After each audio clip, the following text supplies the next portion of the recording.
Assalamualaikum warahmatullahi wabarakatuh. Shalom, Om Swastiastu, Namo Buddhaya, Salam Kebajikan, dan selamat pagi semuanya. Perkenalkan, kami dari kelompok 3, Mata Kuliah Pendidikan Pancasila, kelas Akuntansi Internasional 2022, Universitas Lampung. Dengan saya, Keisha Justina Siagian, NPM 2211031024, sebagai moderator, dan teman-teman saya.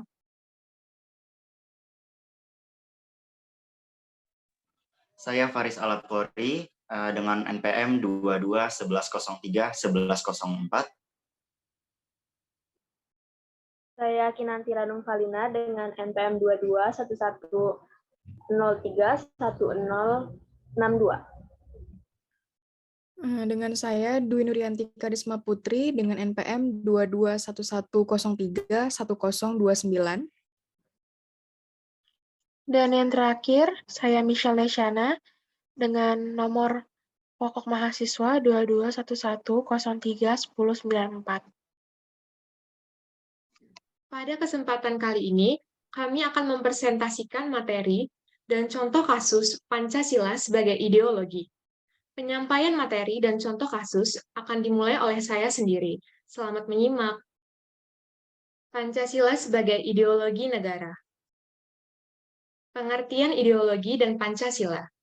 Ideologi berasal dari bahasa Yunani yang terdiri dari dua kata.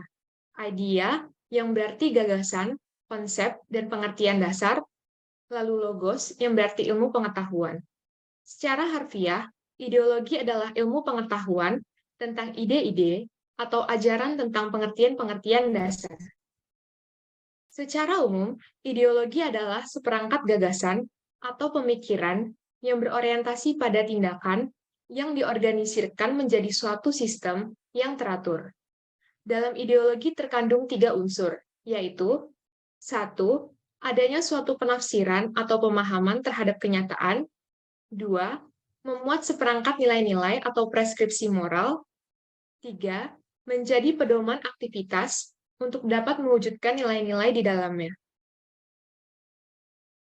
Pancasila sendiri berasal dari bahasa Sanskerta, yaitu panca yang artinya 5, dan sila artinya dasar. Jadi, Pancasila adalah 5 dasar dari Negara Kesatuan Republik Indonesia. Makna Pancasila sebagai ideologi negara. Pancasila sebagai ideologi negara Indonesia bermakna bahwa visi atau arah dari penyelenggaraan kehidupan berbangsa dan bernegara di Indonesia adalah untuk terwujudnya kehidupan yang menjunjung tinggi ketuhanan, nilai kemanusiaan, kesadaran akan kesatuan, berkerakyatan, serta menjunjung tinggi nilai keadilan. Oleh karena itu, setiap peraturan dan perundang-undangan negara mesti berpedoman pada nilai-nilai Pancasila, serta seluruh rakyat Indonesia, termasuk para aparat pemerintah, harus bersikap sesuai dengan nilai dan asas Pancasila. Makna Pancasila sebagai ideologi terbuka.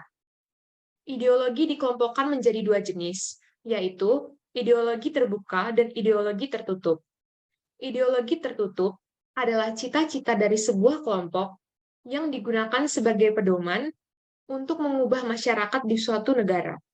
Sedangkan ideologi terbuka adalah ideologi yang dibentuk berdasarkan kekayaan budaya dan nilai-nilai dari masyarakat negara itu sendiri, serta bersifat dinamis. Pancasila disebut sebagai ideologi terbuka karena Pancasila bisa hidup di berbagai zaman dan mampu mengatur kondisi dinamika masyarakat yang sering mengalami perubahan. Akan tetapi, keterbukaan ideologi Pancasila bukan berarti mengubah nilai yang ada di dalamnya. Pancasila sebagai ideologi terbuka mengandung 3 nilai, yaitu 1. Nilai dasar, mencakup nilai ketuhanan, kemanusiaan, persatuan, kerakyatan, dan keadilan. 2. Nilai instrumental, mencakup arahan, kebijakan, strategi, sasaran, dan lembaga yang melaksanakannya. 3. Nilai praksis, meliputi realisasi dari instrumental yang sifatnya nyata dan bisa digunakan untuk kehidupan bernegara. 3 dimensi ideologi Pancasila. 1. Dimensi realita. Nilai-nilai dasar yang tercantum di ideologi tersebut mencerminkan kenyataan hidup yang ada di dalam masyarakat, di mana ideologi itu untuk pertama kalinya. 2. Dimensi idealisme. Maksudnya adalah kualitas ideologi yang tercantum dalam nilai dasar tersebut bisa memberikan harapan kepada masyarakat mengenai masa depan yang lebih baik. Ketiga, dimensi fleksibilitas. Maksudnya adalah kemampuan ideologi dalam mempengaruhi dan menyesuaikan diri dengan perkembangan masyarakatnya. Fungsi Pancasila sebagai ideologi negara. Pertama, menyatukan bangsa Indonesia, memperkokoh dan memelihara kesatuan dan persatuan. Kedua, membimbing dan mengarahkan bangsa Indonesia untuk mencapai tujuannya. Ketiga, memberikan kemauan untuk memelihara dan mengembangkan identitas bangsa Indonesia.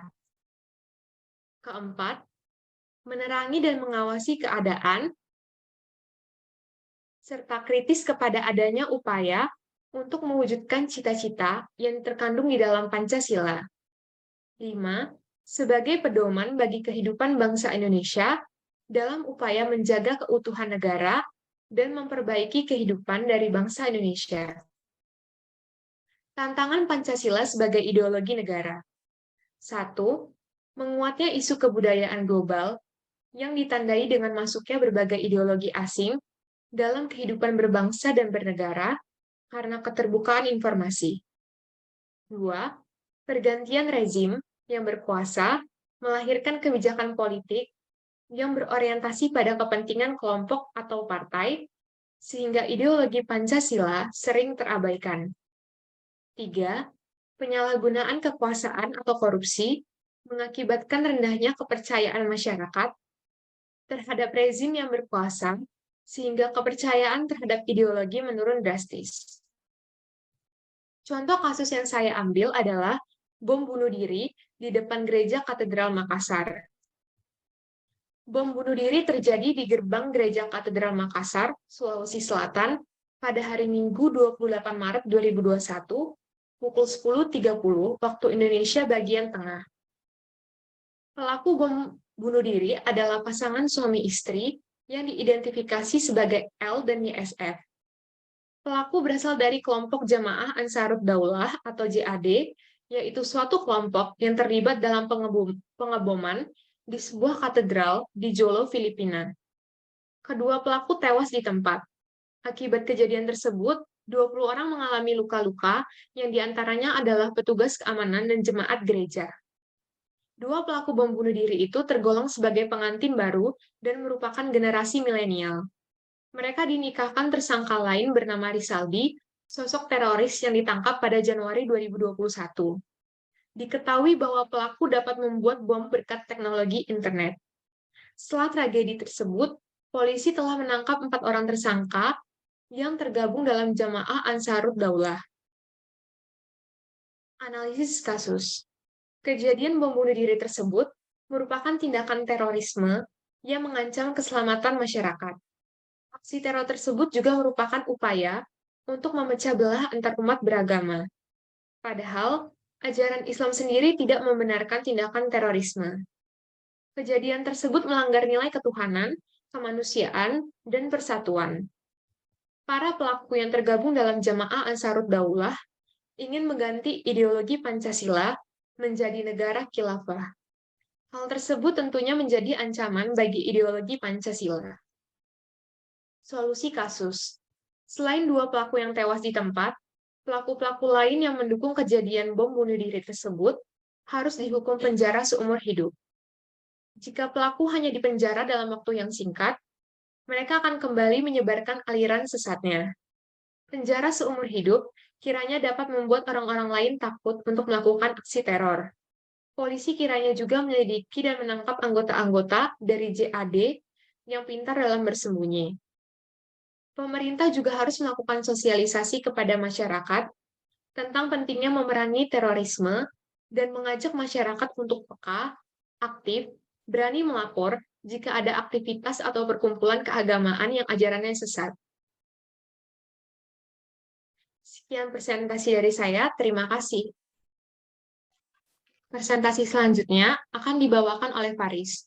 Kepada Faris saya persilakan. Terima kasih kepada moderator untuk sudah mempersilahkan waktunya, kesempatannya. Nama saya Faris Alapori dengan nomor pokok mahasiswa 22-1103-1104 akan mempresentasikan materi Pancasila sebagai ideologi. Next. Nah, pada PPT kali ini ada mengenai pengertian ideologi, fungsi ideologi, ideologi bangsa Indonesia, kemudian Pancasila sebagai ideologi bangsa, kemudian diikuti dengan studi kasus dan beberapa kata motivasi. Yang pertama, apa itu ideologi? Ideologi diambil dari bahasa Yunani, terdiri dari dua kata, yaitu idea, yang artinya ide, gagasan, buah pikiran, dan seterusnya. Kemudian logos yang artinya pemikiran atau ilmu pengetahuan. Secara pengertian, ideologi adalah hasil pikiran yang memiliki nilai tertentu untuk mencapai suatu tujuan tertentu. Dan setiap negara pasti memiliki ideologi sendiri dan memang harus mempunyai ideologinya sendiri. Next. Mengapa setiap negara harus memiliki ideologinya sendiri? Karena ideologi itu bagi negara diibaratkan sebuah identitas dari negara tersebut. Negara tersebut dikenal oleh masyarakatnya dan orang lain, itu dilihat dari ideologinya. Sebagai contoh, Indonesia menjadikan Pancasila sebagai ideologinya. Ada dua fungsi ideologi. Yang pertama ada fungsi kognitif dan orientasi dasar. Fungsi kognitif artinya bahwa ideologi itu tuh dijadikan sebuah landasan bagi suatu bangsa dalam berkehidupan dunia, dalam berkehidupan bermasyarakat. Kemudian fungsi orientasi dasar artinya ideologi dijadikan sebagai penuntun dan sumber wawasan untuk membimbing masyarakat agar tercapainya suatu tujuan. Next.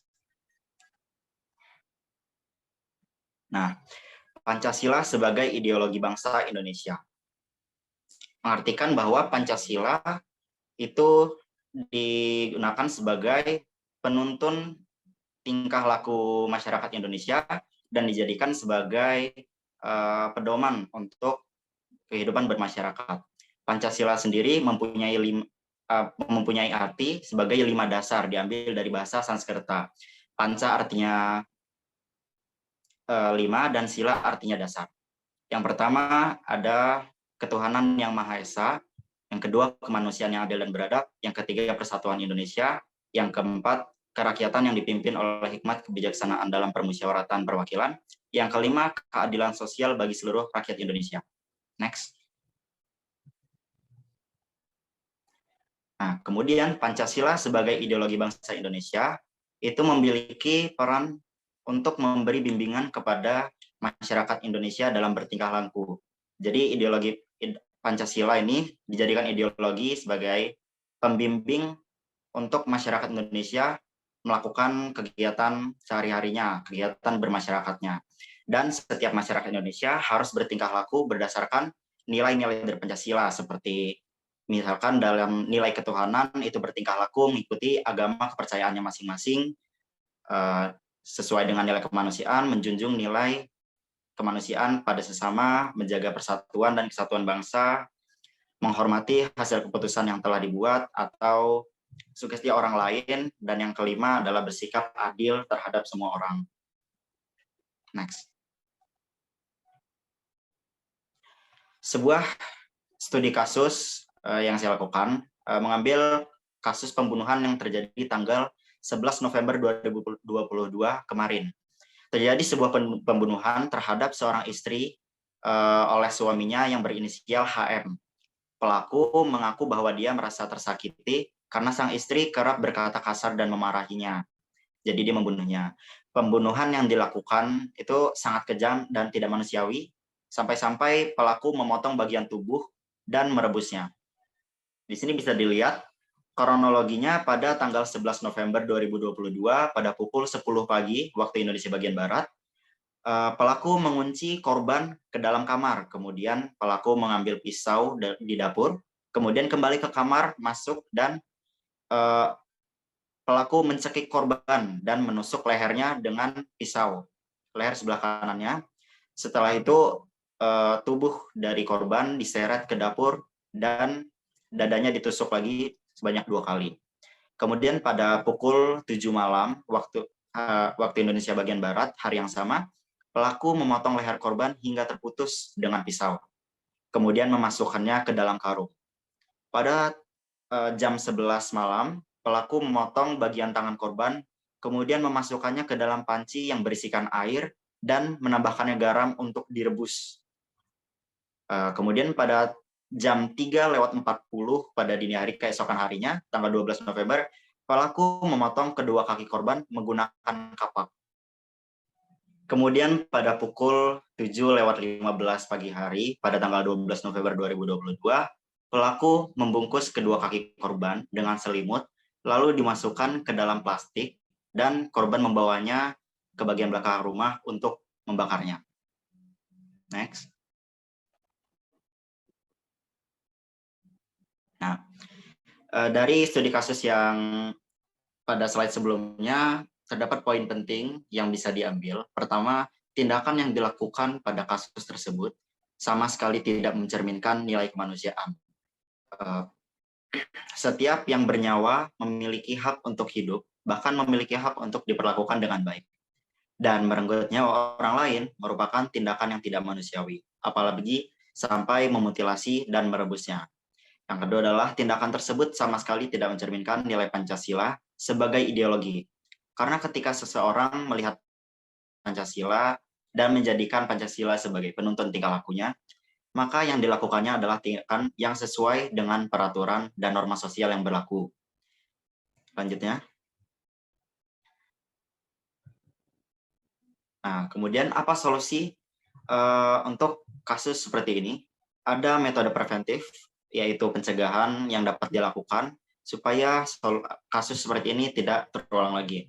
Yang pertama adalah dengan menambahkan pendidikan Pancasila dan menanamkan nilai-nilai Pancasila pada sistem pendidikan yang ada di Indonesia. Kemudian berikan kajian-kajian religi pada masyarakat untuk melakukan hal-hal baik. Next. Nah, seorang bernama Raymond Aron mengatakan bahwa realitas selalu lebih konservatif daripada ideologi, yang mana mengartikan bahwa ideologi itu harus disertai dengan tindakan realisasi agar ideologi tidak hanya sebatas ideologi. Dan nilai Pancasila itu harus selalu diimplementasikan kepada kehidupan sehari-hari. Selanjutnya. Motivasi sebelumnya diperkuat lagi oleh kata-kata Khairul Tanjung, yaitu memperjuangkan ideologi harus realistis, bukan harga mati.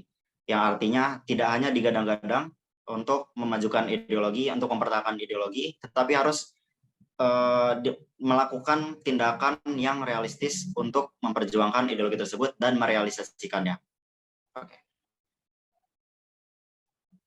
Mungkin hanya itu yang dapat saya sampaikan. Kurang lebihnya mohon maaf. Terima kasih.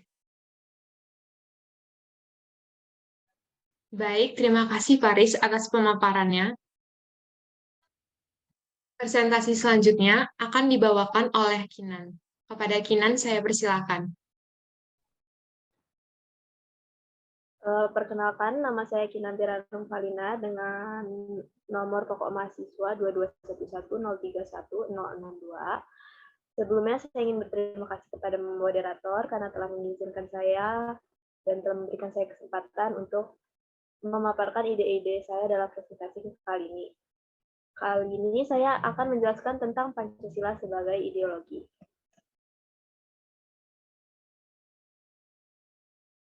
Pertama, saya akan menjelaskan tentang ideologi itu sendiri. Istilah ideologi terdiri dari dua kata yang diambil dari bahasa Yunani, yaitu logos yang memiliki arti buah pemikiran dan idea yang memiliki arti sebagai konsep atau ide. Ideologi merupakan gagasan yang menggambarkan tentang cita-cita dan nilai yang ingin dicapai sehingga menjadi suatu pedoman untuk bertindak dan diakui secara jelas. Perlu diketahui bahwa ada dua jenis ideologi. Yang pertama ialah ideologi tertutup, yang mana sistemnya dilaksanakan secara tertutup. Dengan ciri-cirinya ialah dibenarkan pengorbanan atas nama ideologi dan memiliki tuntutan operasional yang cukup keras. Jenis ideologi yang kedua ialah ideologi terbuka, yang mana pelaksanaan sistemnya dilaksanakan secara terbuka. Dengan ciri-cirinya ialah nilai dan cita-citanya tidak dapat dipaksakan dari luar dan dasarnya dihasilkan dari hasil musyawarah suatu masyarakat. Selanjutnya saya akan menjelaskan tentang ideologi Pancasila. Mungkin teman-teman sendiri sudah paham sekali dengan makna dari Pancasila, cuman kita bisa review sedikit. Pancasila berasal dari bahasa Sanskerta, yaitu panca yang berarti 5 dan sila yang berarti dasar. Indonesia sendiri menganut ideologi Pancasila sebagai ideologi bangsa dan negaranya. Ideologi Pancasila ini termasuk dalam ideologi terbuka. Hal ini didukung dari yang pertama ialah pelaksanaan proses pembangunan nasional dan dinamika masyarakatnya berlangsung cepat. Yang kedua, terdapat pengalaman sejarah politik pada masa lampau di mana Indonesia memperjuangkan kemerdekaannya. Yang terakhir adalah tekad untuk memperkokoh kesadaran akan nilai-nilai dasar Pancasila yang bersifat abadi, kreatif, dan dinamis guna mencapai tujuan nasional. Pancasila sebagai ideologi bangsa itu sendiri mengandung makna bahwa Pancasila dijadikan sebagai panduan dan pedoman bangsa Indonesia dalam kehidupan berbangsa dan bernegara. Setiap perilaku pejabat dan jajaran pemerintahan mesti mengacu pada nilai-nilai yang terkandung dalam Pancasila. Pancasila juga dapat dijadikan fungsi sarana pemersatu masyarakat Indonesia yang menjemuk. Selanjutnya saya akan menjelaskan tentang penerapan nilai Pancasila dalam kehidupannya.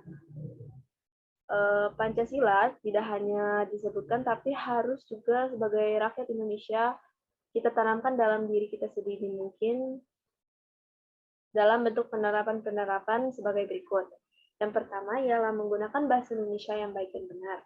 Yang kedua ialah mencintai produk-produk produksi lokal. Yang ketiga, menjaga toleransi antar umat beragama. Yang keempat ialah menjaga persatuan Indonesia di tengah kemajemukan masyarakatnya.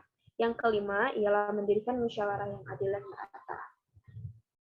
Berikut ini saya akan menjelaskan studi kasus dan analisis. Pada kesempatan kali ini, saya memilih kasus tentang pemilih bayaran ditangkap di pemungutan suara susulan Pilkada Bovendigul.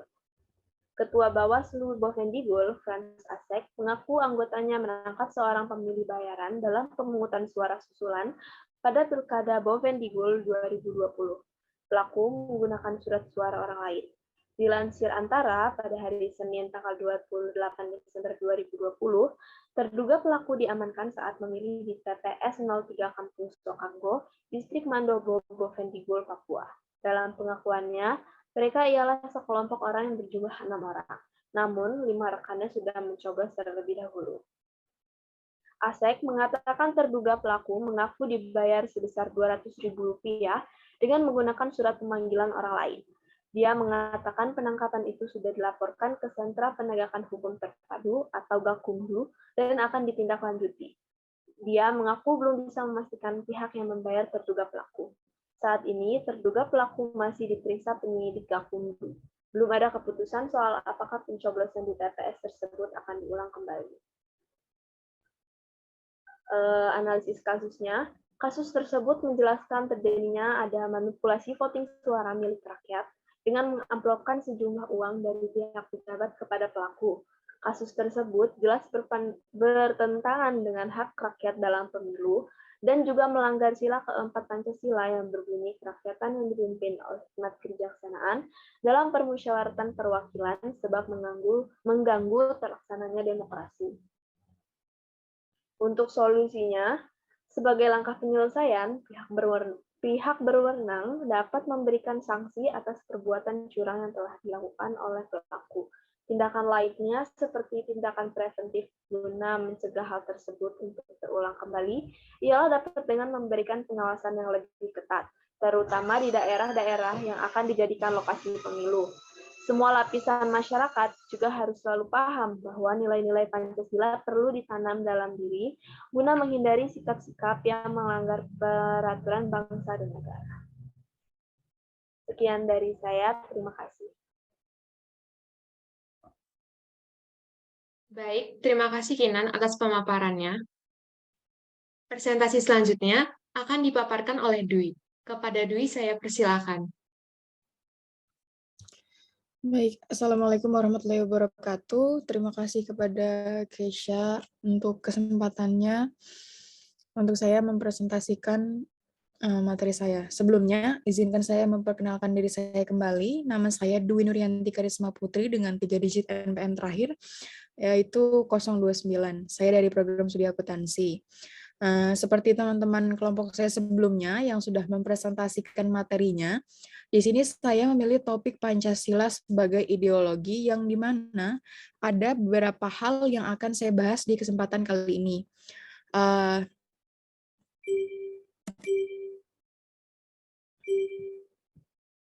Yang pertama, pengertian ideologi. Yang kedua, makna Pancasila sebagai dasar ideologi, fungsi Pancasila sebagai ideologi, dan bentuk aktualisasinya dalam kehidupan sehari-hari. Kemudian, saya juga akan menyertakan satu studi kasus, lalu akan saya tanggapi dan berikan solusi menurut sudut pandang saya. Dan yang terakhir, saya akan tarik kesimpulan mengenai topik yang saya ambil ini. Arti ideologi itu sendiri, ideologi diserap dari bahasa Yunani yang terdiri dari kata eidos, yang artinya gagasan atau konsep, dan logos yang berarti ilmu. Kemudian secara umum, yang seringkali kita dengar, kita ketahui, ideologi artinya sekumpulan ide, gagasan, keyakinan, dan kepercayaan yang menyeluruh dan sistematis. Kemudian pengertian ideologis secara etimologis, yakni ilmu tentang gagasan-gagasan atau kajian tentang asal-usul ide. Kemudian selanjutnya, makna Pancasila sebagai dasar ideologi. Makna ideologi Pancasila adalah sebagai keseluruhan pandangan, cita-cita, keyakinan, dan nilai bangsa Indonesia yang secara normatif perlu diwujudkan dalam kehidupan bermasyarakat, berbangsa, dan bernegara. Karena pada hakikatnya Pancasila merupakan ideologi tersendiri yang merupakan bukti nyata pengaplikasian jati diri bangsa Indonesia. Oleh karena itu, tidak diragukan lagi bahwa Pancasila benar-benar ideologi yang disahkan untuk diterapkan bangsa Indonesia sebagai ideologi nasional bagi bangsa Indonesia. Ini mengandung makna bahwa ideologi Pancasila bukan hanya berfokus pada segolongan tertentu, melainkan ideologi bagi seluruh bangsa Indonesia. Ideologi mampu menjawab secara meyakinkan pertanyaan mengapa dan untuk apa mereka menjadi satu bangsa dan mendirikan negara. Sejalan dengan itu, ideologi adalah landasan dan sekaligus tujuan dalam kehidupan bermasyarakat, berbangsa, dan bernegara. Sebagai ideologi nasional, Pancasila mengandung semua sifat yang mencerminkan jati diri bangsa Indonesia. Kemudian kita akan memasuki fungsi Pancasila sebagai ideologi. Ada beberapa fungsi, yang utama, yakni menyatukan bangsa Indonesia, memperkukuh dan memelihara kesatuan dan persatuan. Yang kedua, membimbing dan mengarahkan bangsa Indonesia untuk mencapai tujuannya, serta memberikan kemauan untuk memelihara dan mengembangkan identitas bangsa. Yang ketiga, menerangi dan mengawasi keadaan, serta kritis kepada adanya upaya untuk mewujudkan citra-citra yang terkandung di dalam Pancasila. Kemudian yang terakhir, sebagai pedoman bagi kehidupan bangsa Indonesia dalam upaya menjaga keutuhan negara dan memperbaiki kehidupan dari bangsa Indonesia. Setelah memahami fungsi Pancasila sebagai ideologi, maka sudah seharusnya bagi kita untuk mengimplementasikannya dalam kehidupan sehari-hari.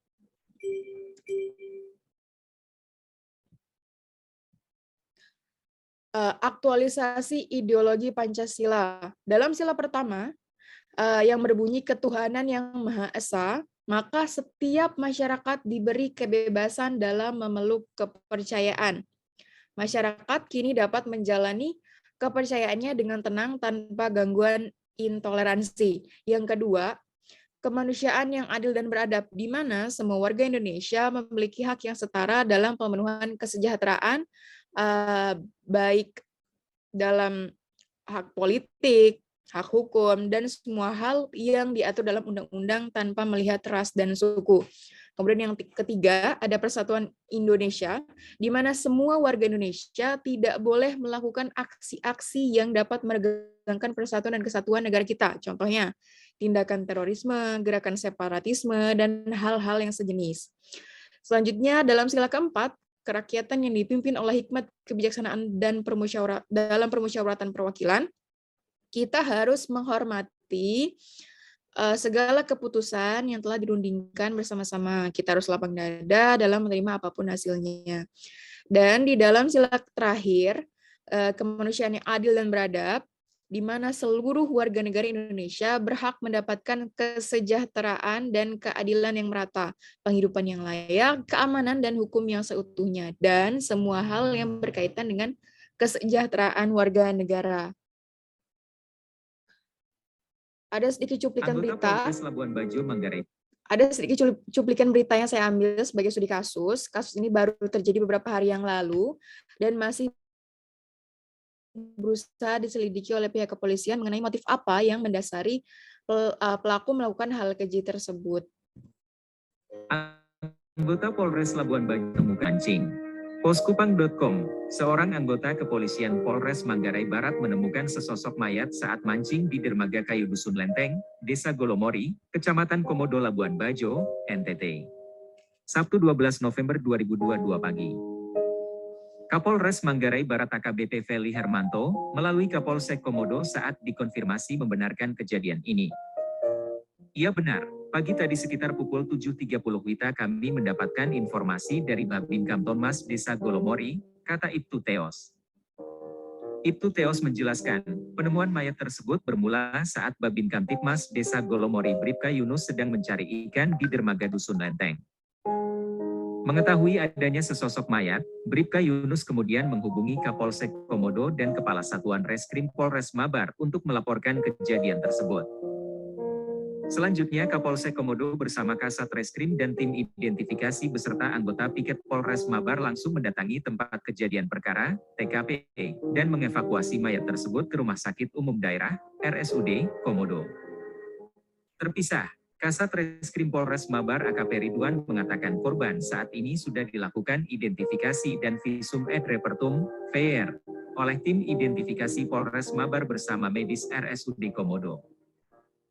Dari hasil identifikasi, korban diketahui berjenis kelamin laki-laki atas nama Alimin, 30, warga Kewitu RT 06 RW 03 Desa Nangabere, Kecamatan Lembor Selatan, Kabupaten Manggarai Barat. Identitas korban berupa KTP yang ada di dalam tas korban. Hal ini tentu sangat membantu kita untuk mencari tahu keluarga korban, ujarnya. Lebih lanjut dikatakan, penyidik Polres Mabar masih melakukan penyelidikan untuk mengetahui penyebab pasti kematian. Ia mengharapkan masyarakat yang mengetahui informasi keberadaan keluarga korban bisa melapor ke Polres Mabar. Kami masih berupaya untuk menghubungi keluarga korban, pungkasnya.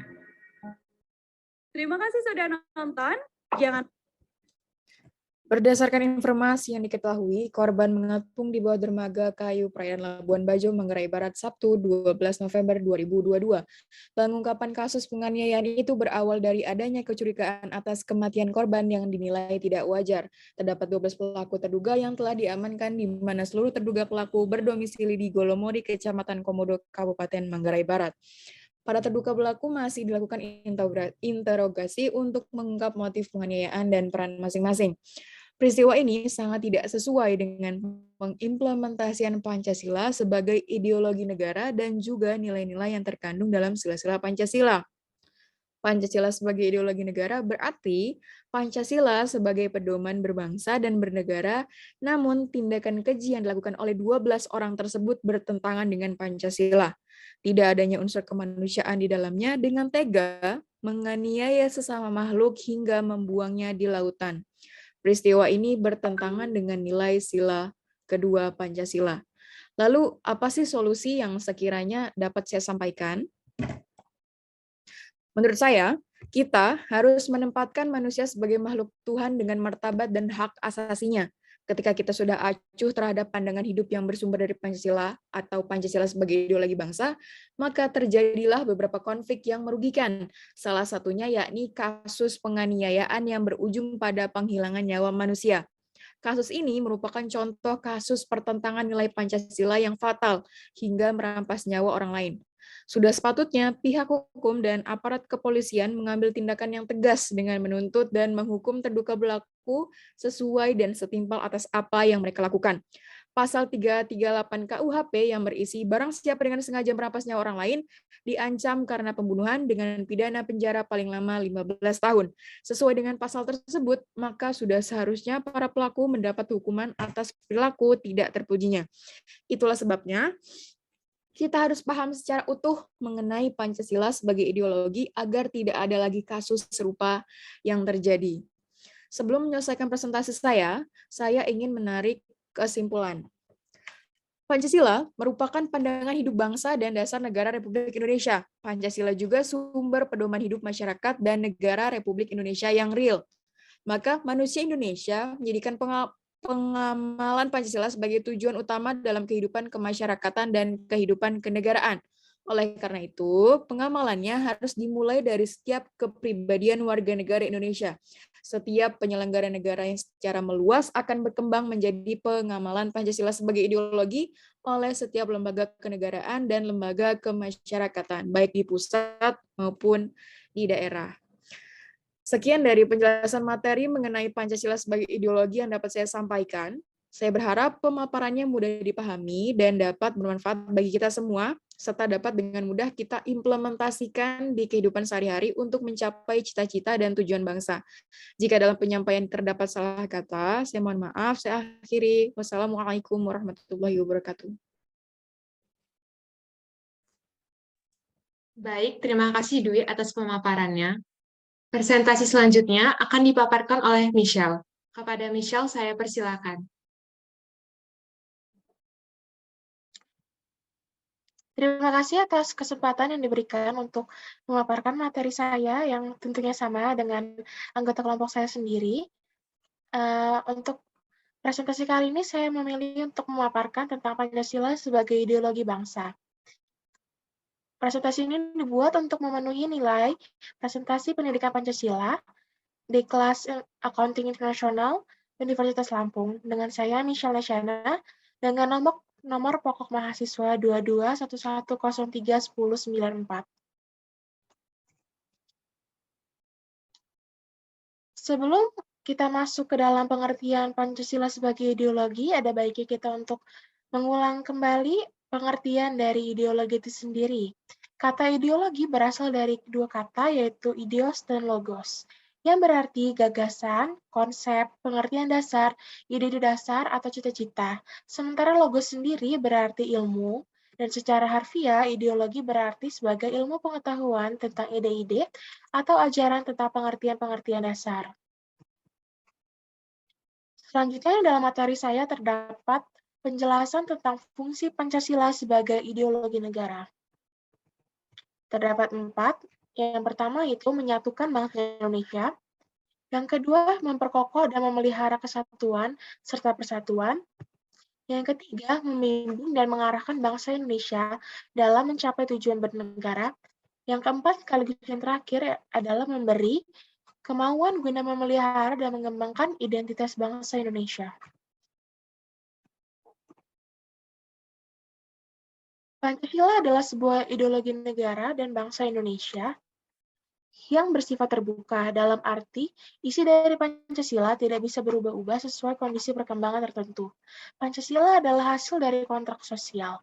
Pancasila akan terus berlaku jika bangsa Indonesia masih menyepakatinya secara bersama-sama.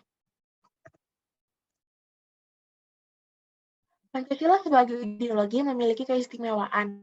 Ia membedakan ideologi Pancasila dari ideologi lainnya, yakni berdasarkan kepada ketuhanan, menekankan pada gotong royong dan musyawarah mufakat, demokrasi yang mendukung partisipasi masyarakat dalam pemerintahan, bersifat terbuka, dinamis, dan juga kreatif. Hal ini bisa kita lihat dalam isi Pancasila yang tertuang dalam hal-hal tersebut. Yang pertama adalah ketuhanan yang Maha Esa, yang kedua kemanusiaan yang adil dan beradab, ketiga persatuan Indonesia, keempat kerakyatan yang dipimpin oleh hikmah kebijaksanaan dalam permusyawaratan perwakilan, dan yang terakhir keadilan sosial bagi seluruh bangsa Indonesia. Salah satu alasan Pancasila dipilih menjadi dasar negara Indonesia karena berasal dari nilai luhur budaya bangsa dan sesuai dengan jiwa bangsa Indonesia. Pancasila sebagai dasar negara bukan hanya registrasi kepribadian sendiri, tetapi juga pemberi arah bagi masa depan bangsa. Lalu bagaimanakah sifat dari ideologi Pancasila? Ideologi Pancasila bersifat aktual, dinamis, antisipatif, dan senantiasa mampu menyesuaikan dengan perkembangan zaman, ilmu pengetahuan dan teknologi, serta dinamika perkembangan aspirasi masyarakat. Lalu ada upaya yang dapat kita lakukan demi menjaga dan menguatkan nilai Pancasila di masyarakat. Yang pertama melalui pendekatan budaya, yang kedua penegakan hukum, dan yang ketiga yaitu internalisasi di semua level pendidikan. Yang internalisasi di sini dimaksud sebagai penekanan atau pemahaman kembali tentang sila-sila Pancasila bagi seluruh rakyat, terutama generasi muda yang masih mengenyam pendidikan. Berikut ada kasus terbaru yang saya ambil sebagai contoh studi kasus. Pelaku pembunuhan wanita hamil yang mayatnya ditemukan dalam kondisi tidak tanpa busana di Pantai Ngerawe, Kabupaten Gunung Kidul, Selasa, tanggal 15 November. ERW sebagai pelaku tercatat sebagai mahasiswa Universitas 11 Maret, Solo, Angkatan 2016. Polisi menyebut ERW sudah merencanakan pembunuhan itu sejak September 2022. Pada Jumat 18 November, terdapat fakta tentang kasus pembunuhan wanita berinisial RN yang berumur 25 tahun oleh ERW dan temannya yang berinisial AA. ERW dan AA merupakan warga Kabupaten Sukoharjo, Jawa Tengah. Adapun korban RN merupakan warga Kecamatan Banyu Urip, Purworejo. Pertama, UNS akan mengancam drop out atau mengeluarkan mahasiswanya, yaitu tersangka ERW. Saat dihubungi, Ketua Komite Etik UNS, Suni M. Firdaus, mengatakan pihaknya sedang menelusuri pemberitaan mengenai mahasiswanya yang diduga melakukan pembunuhan di Pantai Gunung Kidul. Kedua, pelaku sebut korban bukan pacarnya. Padahal kita ketahui kondisi korban sedang mengandung dalam usia 7 bulan. Di sini terdapat suspeksi bahwa pelaku ERW merupakan ayah dari janin yang dikandungnya. Yang ketiga, rencana pembunuhan tidak dilakukan sekali, melainkan 3 kali.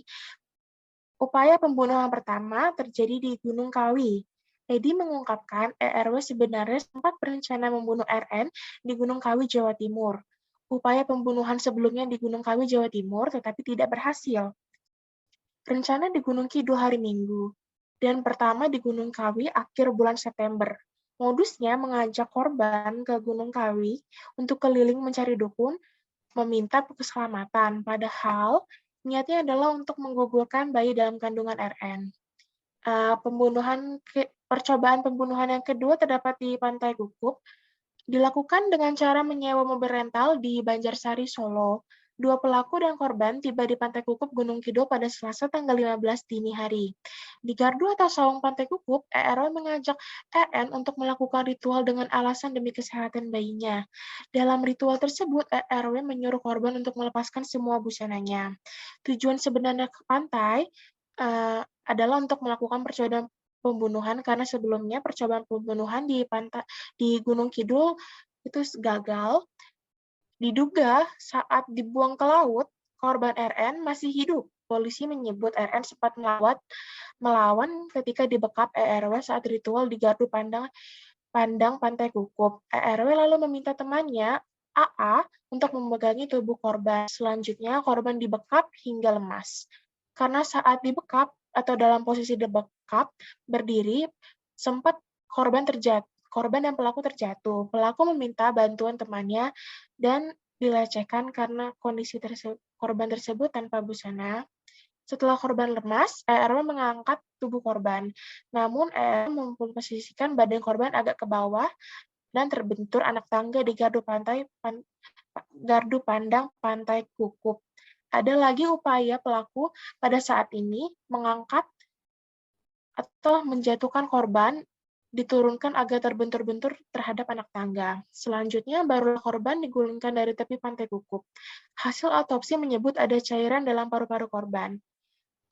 Dewo selaku penyelidik mengatakan bahwa mereka tidak menyebut korban sudah meninggal atau belum saat digulingkan dari tebing pantai, tetapi hasil dari otopsi ada cairan di paru-paru.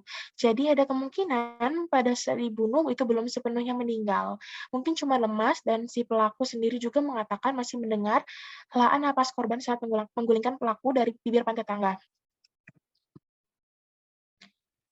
Dari contoh kasus yang telah saya paparkan, saya merasa kasus tersebut melanggar sila kedua, kelima, serta hak asasi manusia. Pelaku harus diadili dengan hukuman minimal 15 tahun penjara dan hukuman terberat seumur hidup.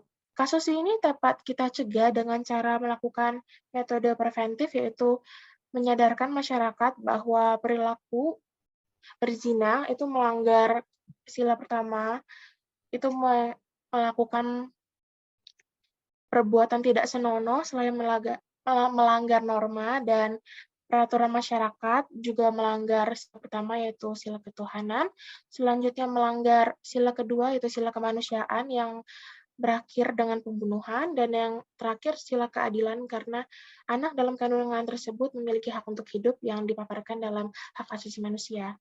Sekian presentasi ini dari kelompok saya, dan presentasi ini akan dikembalikan ke moderator. Terima kasih atas waktunya.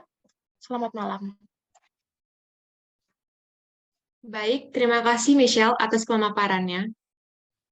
Sekian presentasi dari kami. Mohon maaf jika ada salah kata. Terima kasih telah menyimak. Assalamualaikum warahmatullahi wabarakatuh.